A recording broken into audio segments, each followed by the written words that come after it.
अगर मैं आपसे केवल रेफरेंस के लिए एक क्वेश्चन करूं कि इस नॉर्मल सी पेन की लेंथ आखिर कितनी हो सकती है, तो आई एम श्योर कि मैक्सिमम लोग इसका साइज 15 सेंटीमीटर या फिर इसके आसपास के नंबर पर एस्टिमेट लगा रहे होंगे, राइट। बट मैं अगर आपको इस सर्कल का एरिया बताने के लिए कहूँ तो मे बी आप इसके राइट आंसर तक पहुंच पाओ। लेकिन वहीं इस क्वेश्चन के साथ एक हिंट टाइप कुछ दिया गया होता तो आप इसके राइट आंसर के आसपास तो पहुंच ही जाते। अब सेम इसी डाटा के अकॉर्डिंग जब आपको इस पेन के लेंथ का रेफरेंस पता था तो आप इसके राइट आंसर तक पहुंच गए। बट वहीं सर्कल के केस में जब तक एक रेफरेंस नहीं मिला तब तक इसके राइट आंसर तक पहुंचना काफी डिफिकल्ट था। और सेम ऐसा ही कुछ इस यूनिवर्स के सबसे smallest length means Planck length के साथ भी होता है, जिससे अभी तक कोई भी साइंटिस्ट इसे विजुलाइज नहीं कर पाए हैं। क्योंकि प्लैंक लेंथ इस स्केल के 1 सेंटीमीटर से billion billion billion into million time छोटे यानी 10⁻⁻35 मीटर स्मॉल होते हैं। और ये इतना ज्यादा स्मॉल होते हैं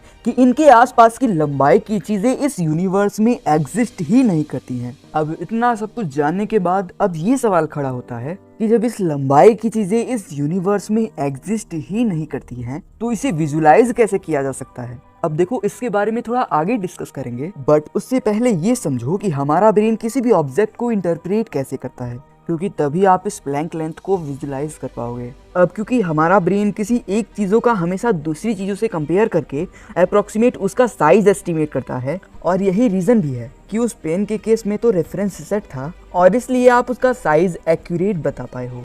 और सेम इसी डाटा को रीड करने के लिए हमारे ब्रेन में स्पेशल 2 तरीके के सेल पाए जाते हैं। ये पहला सेल जो सराउंडिंग इन्वायरमेंट के मैप को बनाता है, और ये दूसरा सेल जो इस इन्वायरमेंट में कौन सी चीजें कहाँ पर हैं उसका चेक पॉइंट लगाते हैं। और फिर अल्टीमेटली इन दोनों सेलों के कंबाइंड डेटाबेस पर हमारा ब्रेन एक रेफरेंस फ्रेम तैयार करता है, जिससे हर ऑब्जेक्ट की साइज को देखने मात्र से हमारे ब्रेन में छप जाती है, और जिसका सीधा सीधा मतलब ये है तो हमारा ब्रेन उसकी साइज को एस्टिमेट करने लगता है और अपने कंबाइंड डेटाबेसेस पर एक रेफरेंस ऑब्जेक्ट ढूंढने लगता है।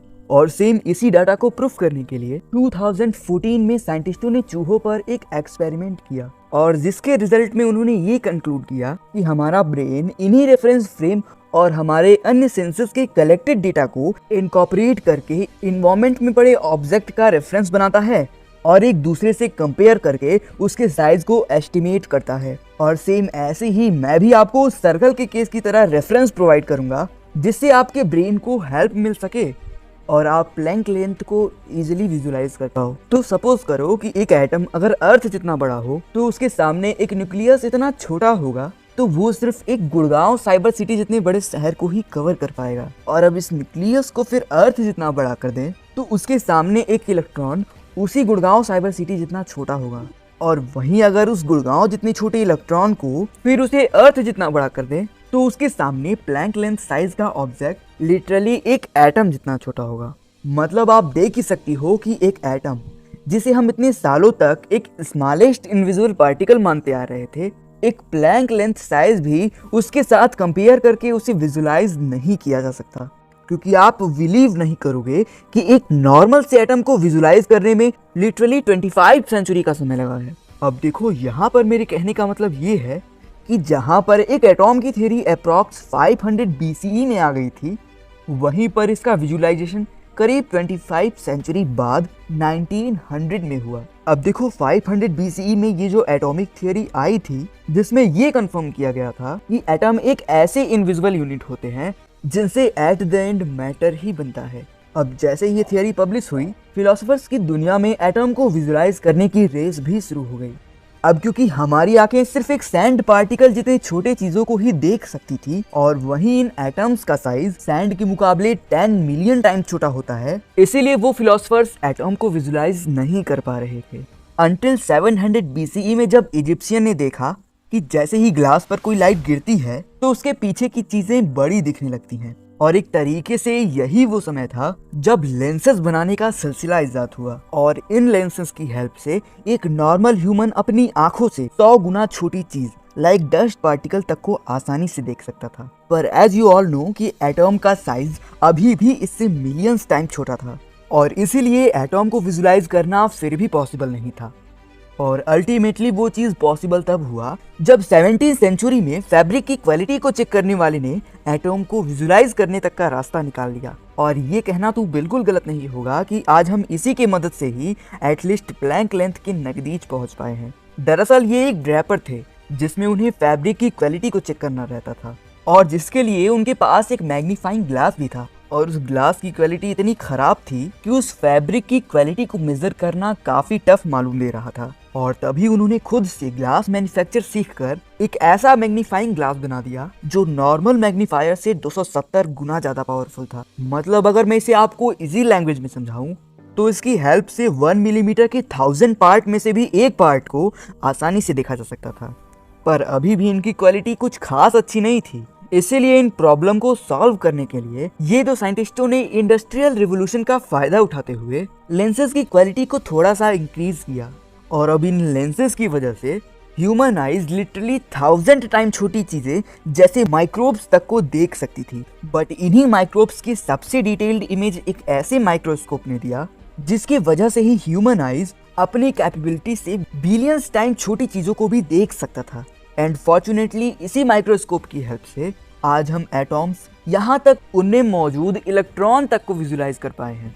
और ये बात तब की है ना जब 1920 में ये पता चला एक सब एटॉमिक पार्टिकल मींस इलेक्ट्रॉन होते हैं जो आउटर ऑर्बिट में रिवॉल्व करते हैं और इन्हें नॉर्मल माइक्रोस्कोप से विजुलाइज करना पॉसिबल नहीं था। इसलिए साइंटिस्टों ने माइक्रोस्कोप को पावरफुल बनाना शुरू कर दिया और इसके चलते उन्होंने इलेक्ट्रॉन बीम का यूज करके एटम को देखने के लिए उन्होंने इलेक्ट्रॉन माइक्रोस्कोप बनाया। और ये इलेक्ट्रॉन माइक्रोस्कोप लिटरली इतना ज्यादा पावरफुल था कि 10⁻⁻10 मीटर छोटी चीजों को भी इजिली देख सकता था। और इसी की हेल्प से साइंटिस्टों ने डीएनए, आरएनए, इवन प्रोटीन जैसे मॉलिक्यूल तक को स्टडी किया। लेट मी एक्सप्लेन आखिर कैसे। बेसिकली इलेक्ट्रॉन माइक्रोस्कोप में जितनी छोटी इलेक्ट्रॉन की वेवलेंथ होगी माइक्रोस्कोप उतनी ही छोटी चीजों का इमेज आसानी से ले पाएगा।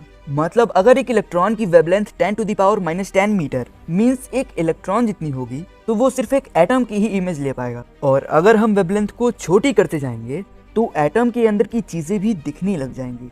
अब क्योंकि हम किसी चीज की वेवलेंथ को छोटी करते हैं तो इसकी एनर्जी बढ़ जाती है और यही वो मेन रीजन है कि साइंटिस्ट प्लैंक लेंथ को विजुलाइज नहीं कर पाए हैं। अब जैसा कि हमने आपको पहले बताया है कि प्लैंक लेंथ को विजुलाइज करने के लिए इलेक्ट्रॉन की वेवलेंथ 10⁻⁻35 मीटर होनी चाहिए।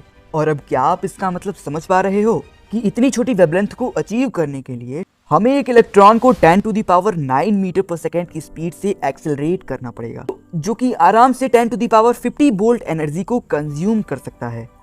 अब जब हम इतनी एनर्जी को जनरेट करने की कोशिश भी करेंगे तो ऑब्वियसली मास भी बढ़ने लगेगा और एट द एंड मास इतना बढ़ जाएगा कि वो अपने आप में ही कोलैप्स होकर वहीं पर एक ब्लैक होल क्रिएट कर देगा। और शायद इसीलिए प्लैंक लेंथ को ही यूनिवर्स का सबसे स्मॉलेस्ट लेंथ कहा जाता है, क्योंकि थियोरेटिकली इससे ज्यादा मास एक पर्टिकुलर जगह पर कंप्रेस हो ही नहीं सकता, क्योंकि इससे पहले वो ब्लैक होल में कन्वर्ट हो चुका होगा। Two means all in all कि प्लैंक लेंथ से छोटी कोई लेंथ हो ही नहीं सकती। और इनफैक्ट प्लैंक लेंथ को भी विजुलाइज करना हमारे लिए पॉसिबल नहीं है। तो फ्रेंड्स, आज की इस वीडियो में बस इतना ही। मिलते हैं किसी नए वीडियो में नए टॉपिक के साथ। तब तक के लिए जय हिंद।